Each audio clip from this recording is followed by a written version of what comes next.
Hey folks, this is Matt once again with another random review, but actually I'll mention the inspiration for this review was I was watching one of Movie Guru's, one of his, definitely check out Movie Guru if you haven't, it's a good guy, solid videos, and he did a video about like the biggest flops from like 2000 to 2009 or something like that, and he mentioned this film.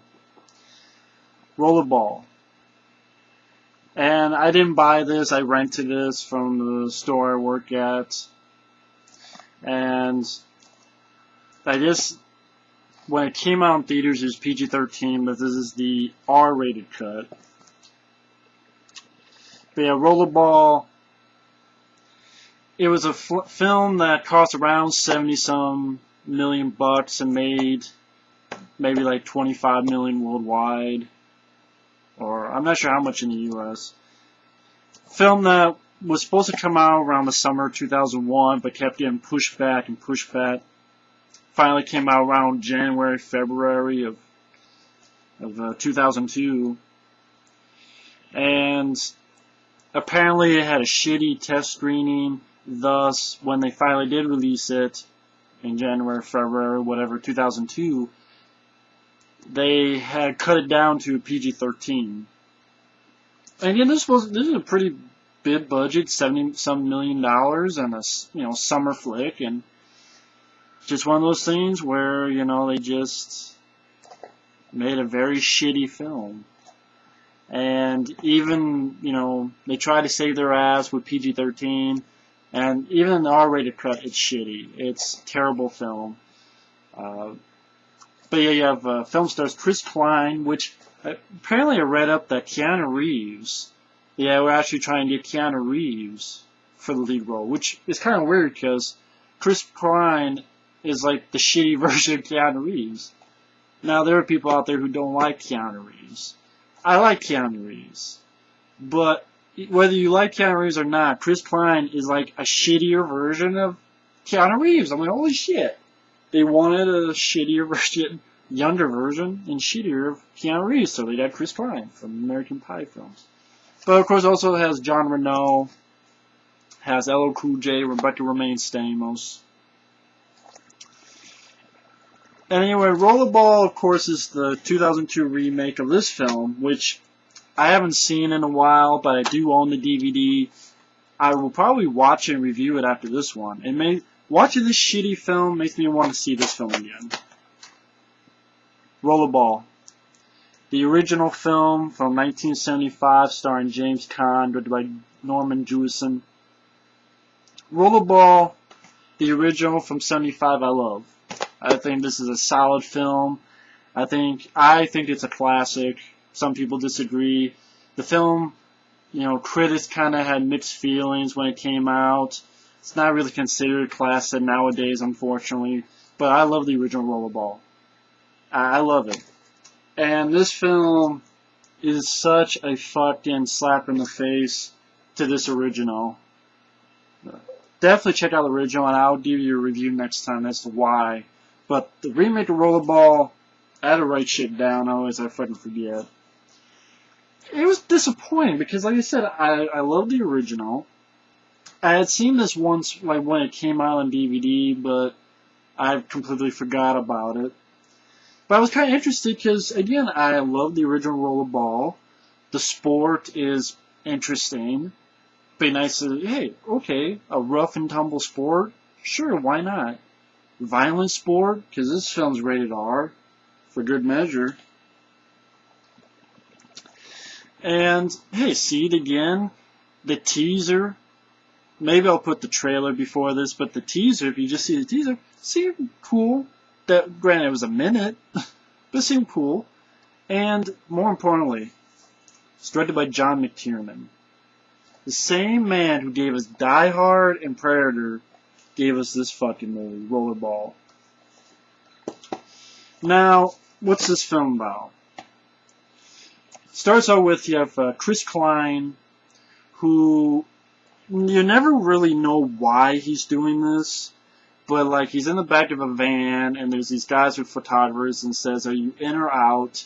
And he's I forget what's that called, but it's when you lie flat on your back on like a skateboard and you fly down the hill, like you're lying flat on your back on looks like a skateboard going down the hill racing this guy, and the guy's like fucking with him, and I thought like decent stunts, practical stunts. The guy kissed Chris Klein, he almost gets killed, and he kicks the guy, and the guy flies into a window. Okay. But the cops are chasing after him, and then LL Cool J, who's his buddy, shows up out of the blue and saves his ass and says, "Hey, you're not doing anything with your life. Check out Rollerball. I'm here for a few more years. I'll retire for life."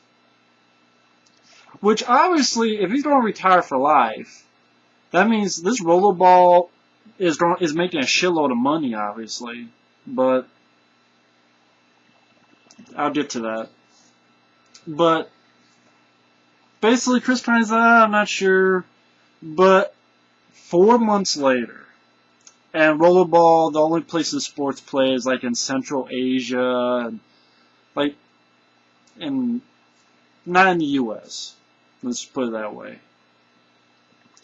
And somehow, for some reason, in 4 months, Chris Klein's Jonathan has become, quote, the greatest Rollerball player ever.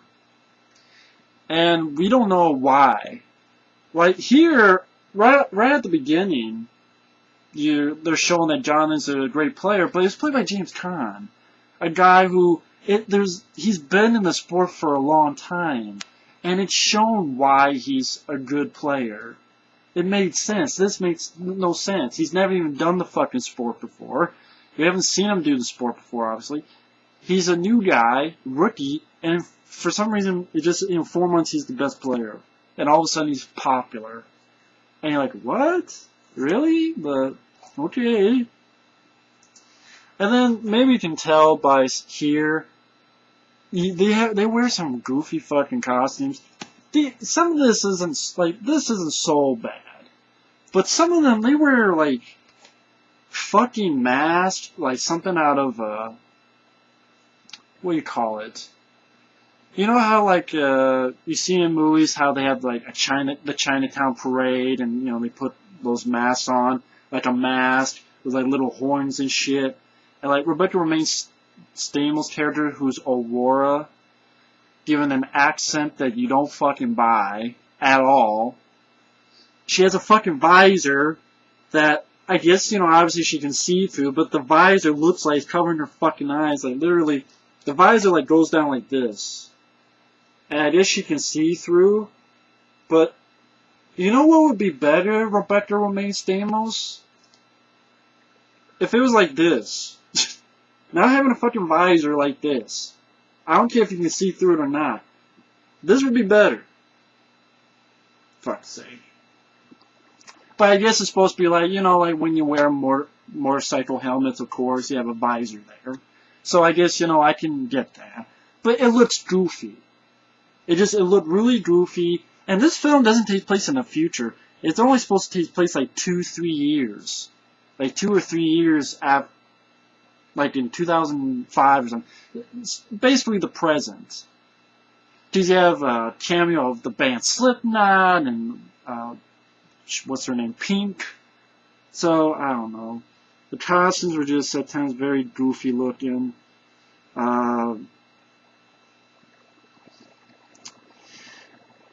One big thing that really kills this film are the rollerball scenes, because it shows, pretty extensively for like 10-15 minutes a match. And you have this announcer, English announcer Paul Heyman. I think he's a guy who's an announcer on ECW. I think he used to do either WCW, I think WCW and ECW, something like that. At times he can get kind of annoying, like too loud at times. So he kind of bugged me a lot. And I just flabbergasted because this is John fucking McTiernan. This guy can handle action scenes. Die Hard, Predator, even Die Hard with a Vengeance. A lot of people don't like Die Hard with a Vengeance, but the action scenes are handled with you being able to tell what the fuck's going on.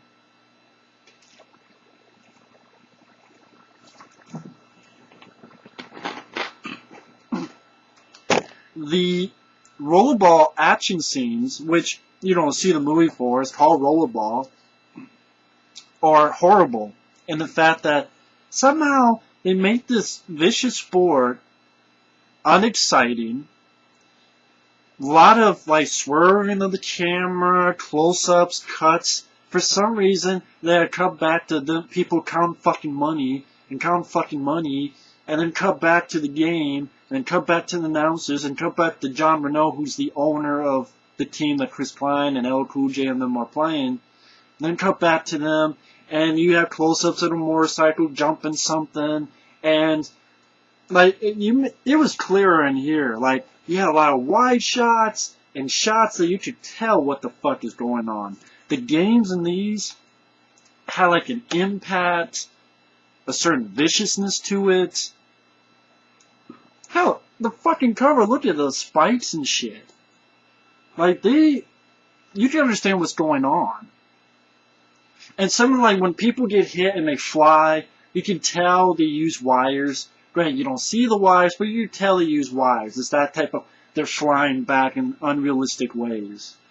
And close-ups, and it's just very confusing. And a lot of people, I read on IMDb, a lot of people said, you know, we don't even know the rules to Rollerball.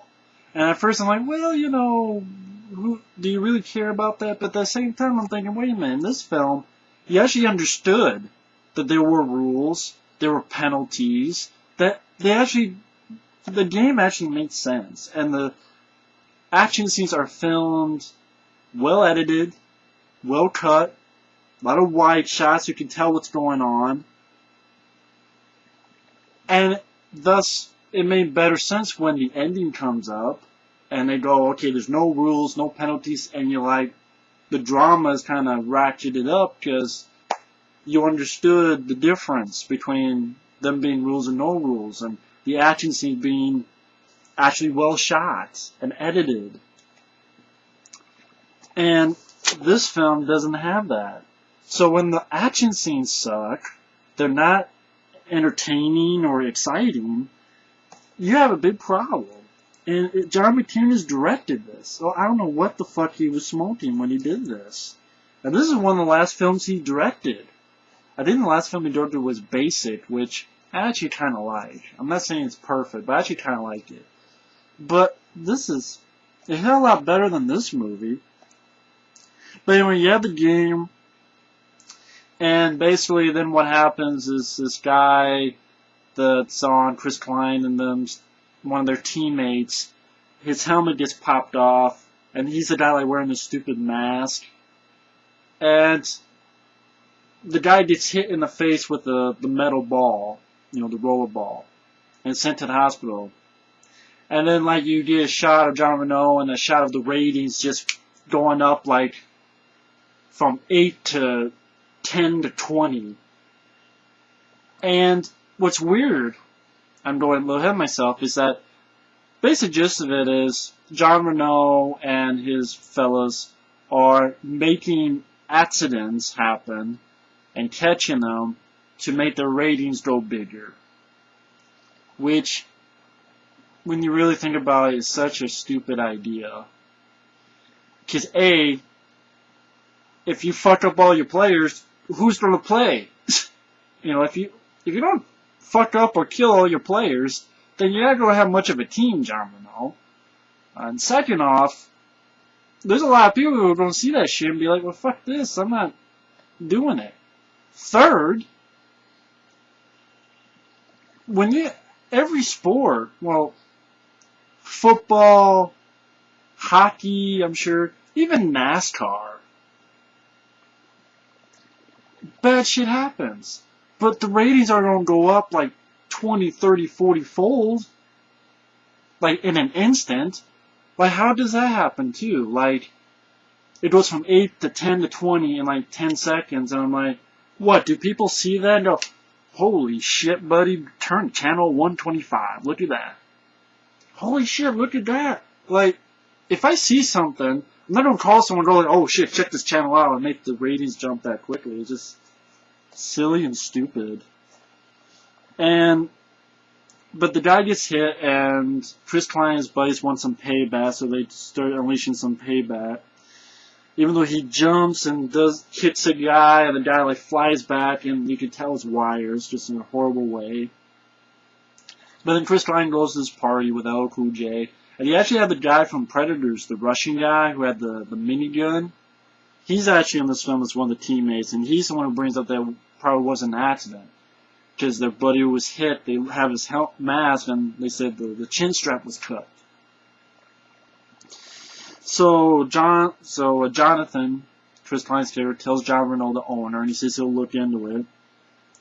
And he goes to have some little bit of sexy fun with Rebecca Romijn Stamos, who it's a secret of, I guess, their relationship. And you do see a little bit of her tits, but that's not enough to save the movie, to be honest. If you want to see her tits, you can see X-Men. Full glory. It just happens to be blue. Bluish purple, yeah. But, anyway, she says, oh, come on, you're naive, look at this, and she's able to get the cameras, instant replay, say, hey, look, and they knew this was going to happen because before anything happened, all the cameras trained on their teammates.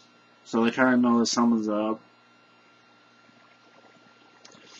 And they're driving back, then all of a sudden there's a riot, and Chris Klein's car gets toasted. Just out of the blue. Then they have this other game with this team that's in silver. And you have like this stupid guy wearing this big fucking helmet, and he gets knocked up easily. And this team gets like fucked over pretty easily. But yeah, another accident. And these ratings are never considered. Every single game they get like a 7 or 8 rating. Then they do accident, then they get 20 and 30. But in the next game, they get like a 7 or an 8. Then they do it, then they get like a 20 and 30. Then the next game, they get like a 7 or 8. So it's not like they always go, oh shit. Then they don't turn in next time. You know what I mean? Every time it's like, oh fuck this. Oh, it's that. Oh, it's just, I don't know. The ratings are never even fucking consistent and shit. But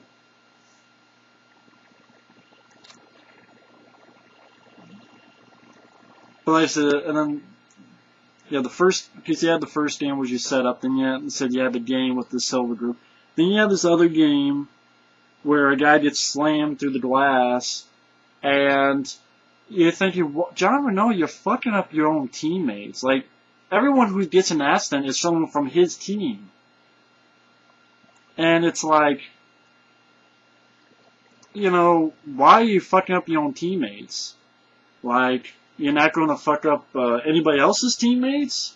Or not going to, like, you know what I mean? Like, it's kind of weird. It's kind of silly. It's kind of like, eh? But it never gets you involved. The plot never gets you involved. Like, this was about, you know, a bunch of corporations that owned everything. And the whole reason they're doing this is mainly for the Jonathan. Because they don't want Jonathan to be bigger than the game. They don't want an individual to be bigger than the game itself because they believe, hey, corporations, we don't want people thinking that, hey, I can do it myself. And it was a more rousing story. Like, the story of an individual being better than corporations, and you can stand up for yourself, and this just is like, fuck any of that. Interesting story, fuck that. Then you get like appearance of Slipknot, which I hate, and I'm not a big fan of the soundtrack. The only song I they like the fact they use boom, get up, boom, ready to go, boom. I like the, but the rest of it, I don't like Slipknot. Rob Zombie did a song, Never Gonna Stop Us, Never Gonna Stop, which is an okay song, but it's not like the Rob Zombie song I listen to a lot. They even have a music video for it on the DVD. Then you have another game, and you actually have Andrew Bernarski, the guy who played Leatherface in the Chainsaw Massacre remake.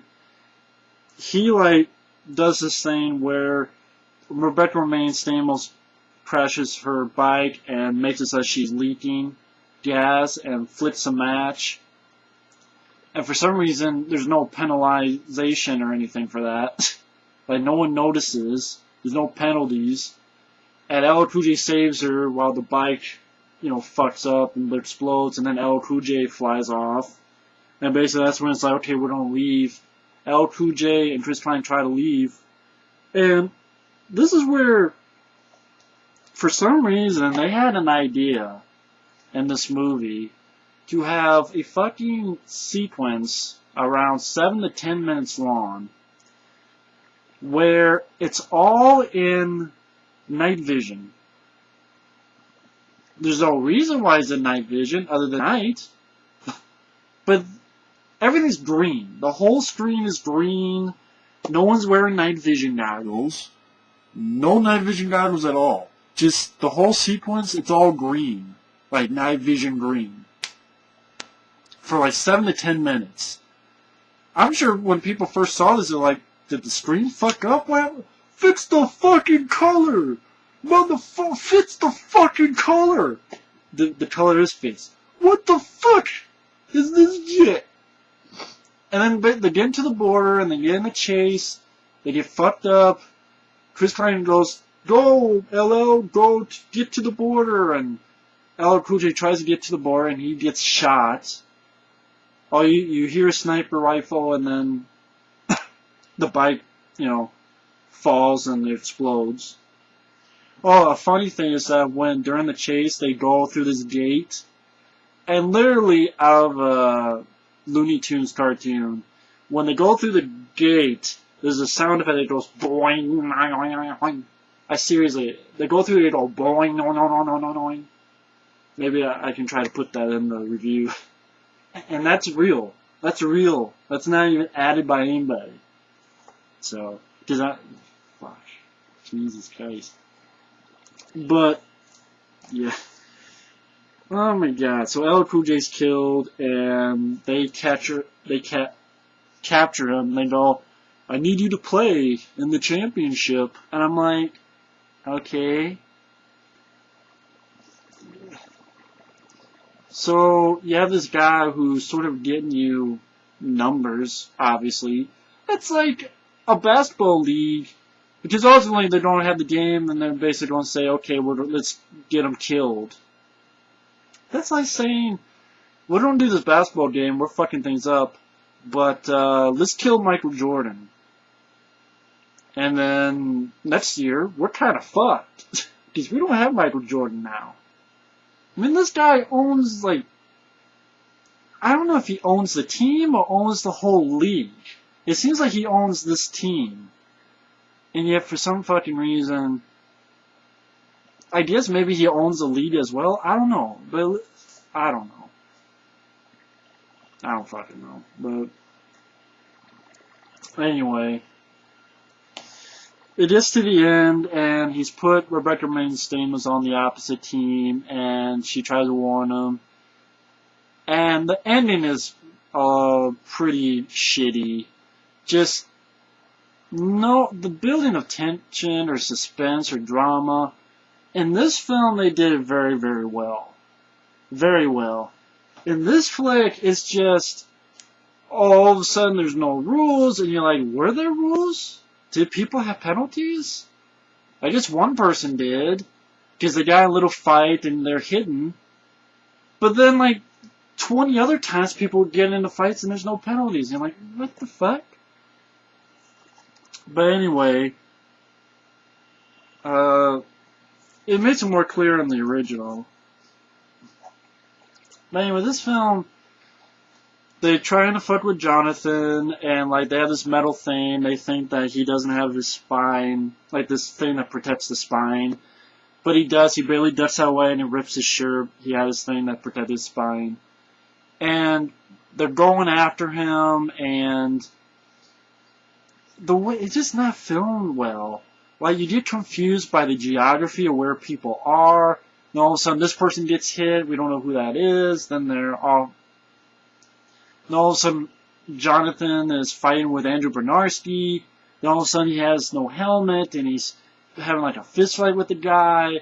Then it's come to the guy from Predators, the Russian guy, come up and saying, "Do you see they're killing us for ratings?" And he gets shot. And then the other people are like, "We're standing up to you," but they don't beat the fuck out of the guy there. They just go, "Jonathan, Jonathan." I'm like, fuck, punch the guy out or something. And then Jonathan's like fighting this guy. And then all of a sudden, Jonathan grabs a ball and slams, feet first, hitting the ball into John Reno's face. While then the teammates finally get off their ass and do something and kick like a bunch of people's ass who I guess worked with John Reno. And while Chris Klein is fucking throwing a metal ball at a guy.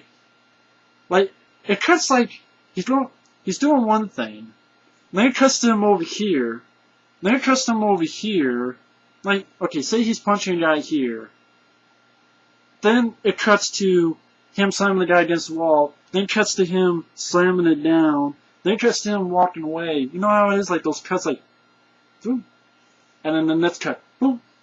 And this cut, boom. It's just... And John Reno's trying to get his gun cabinet, but there's no keys. He beats the shit out of the guy. And then his successor is there. And Jonathan grabs the gun, the shotgun, and like cocks it and shoots the guy. And just random shit happens. That's what it seemed like, just a random free-for-all. And you're not really invested, or you're not really caring, you're not really energized. You're just sort of like, okay, that's it. Okay. Then they walk out, and then the movie ends.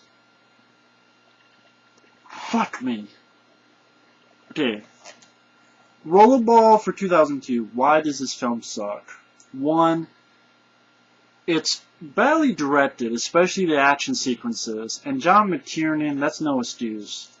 And the fact that you've directed Predator, Die Hard, even Die Hard with a Vengeance, Hunt for Red October, bunches of other stuff. Well directed. Pretty decent, especially at least the action scenes. Here, the rollerball scenes are confusing. Too many like quick close-ups of people that you can't follow what's going on. You can't follow the geography. You can't follow who the hell who's hitting who. It doesn't have any. It's rated R, but this film has sort of like a hit, like an impact with the hits, like bone-crunching impact, and you don't feel that with this remake.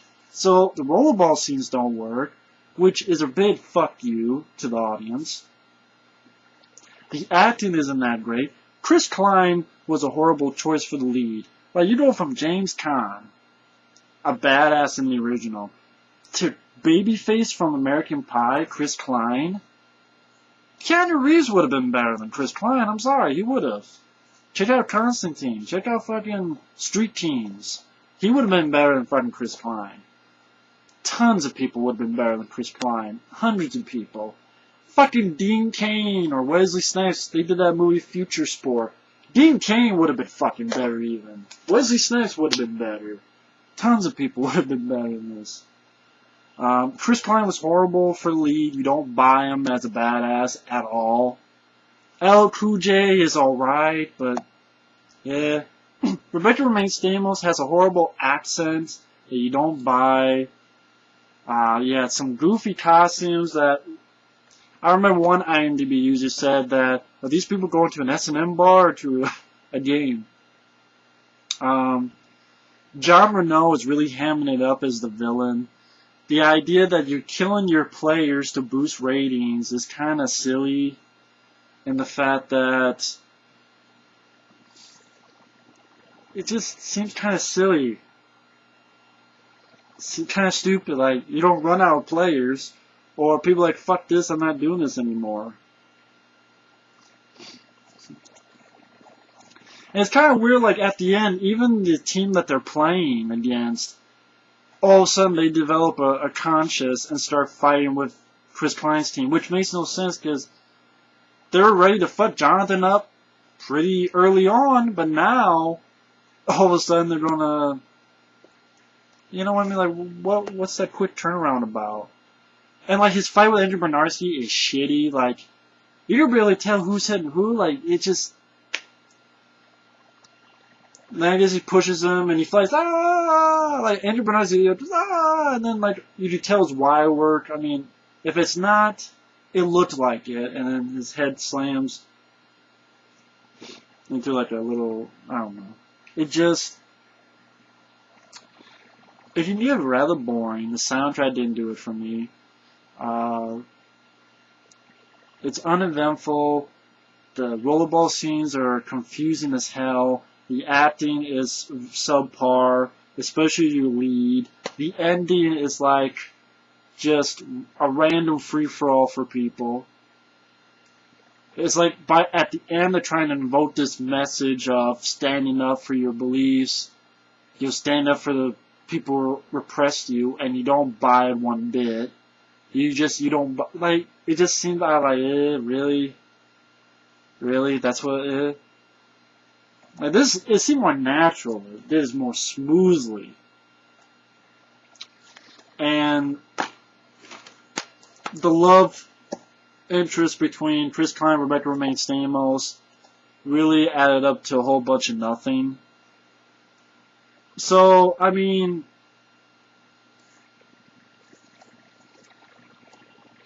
do I have anything good to say about it?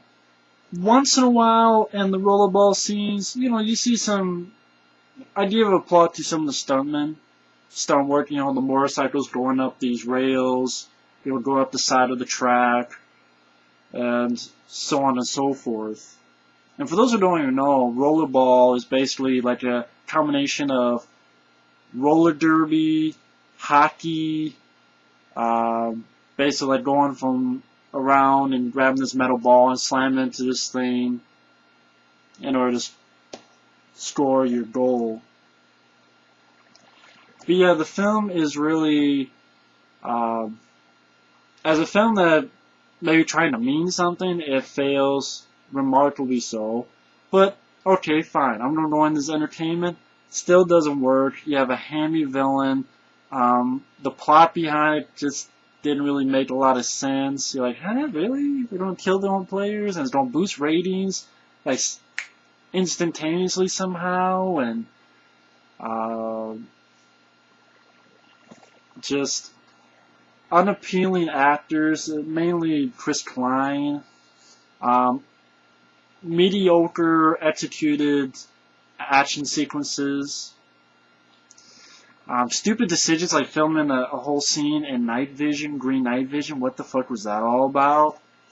All in all, Rollerball is a fucking stupid, shitty ass remake. It's. See, when people bitch about remakes, it's because of bullshit like this. Fuck this fucking movie. I'm gonna go watch a good movie. So stay tuned next time when I review a good flick. Oh, by the way, for those wondering, this special edition, it's an R-rated cut. It has 20-minute featurette, the stunts of Rollerball, has a music video by Rob Zombie, trailers, and a commentary with Chris Klein, Rebecca Romijn Stamos, and then recorded separately was LL Cool J. And LL Cool J, I don't think he knows what the fuck he's talking about, because he says, this is a great movie, but then later on, I believe in an interview, he said the movie sucked. So, LL Cool J is full of shit. But Chris Klein and Rebecca Romijn Stamos, I don't know. They actually did a commentary for this, I'm surprised. But yeah, the movie, it sucks. It sucks. It shouldn't suck. How can you fuck it up? A bunch of people playing this hardcore game, but you don't really feel the viciousness of it. Even the R-rated cut, like, someone gets cut, but it's like, ugh. And then later on you see a double blood.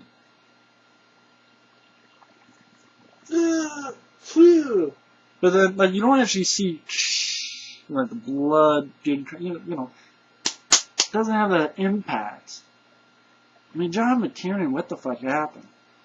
But anyway, thanks for watching, I guess, this rant. But stay tuned, because I'm going to review a good flick. See you around, and talk to you later. Bye-bye.